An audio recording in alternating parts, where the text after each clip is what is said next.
नमस्कार मंडळी, स्वागत आहे तुमचं घातक न्यूज मध्ये. मामाना भाषेच्या लग्नाच्या जेवणात विष टाकलं होतं, त्या ठिकाणी आम्ही आलेलो आहे. जाणून घेऊया पाहुण्याचे काय हाल आहे. पाहुणे हो, मला सांगा खायला काय काय आयटम होते. खायला गुलाब बांबू, तुरीची डाळ, वांग्याची भाजी आणि भातक. भातक म्हणजे शेव चिवडा. मामाना भाषेच्या लग्नाच्या जेवणात विष टाकलं, याच्यावर तुमचं काय म्हणणं आहे? हो, मरता मरता वाचलो आम्ही. त्या मामाचा सासरा आहे मी. तो मला का वाचा म्हणत आहे, पाहुणे हो जेवून घ्या, पाहुणे हो जेवून घ्या. मी म्हणलं ह्यो कधी पाण्याला विचारत नाही, आज जेवायचं कस काय म्हणून राहिला. बाद मध्ये समजलं मला काय कांड करलं होतं त्याला. तर सगळे पाहुणे एकदम गायभरले असेल. मग गायभरले? अहो हातभर फाटली होती पाहुण्याची.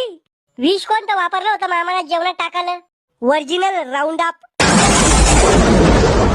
अरे बापरे, म्हणजे एक घास खाल्ला की पाहुण्याचं रामनाम सत्य. अहो मी देवाला 5 नारळ फोडणार आहे उद्या. मावशी तुम्ही जेवण केलं का? नाही रे बापा, मरत आहे का मला.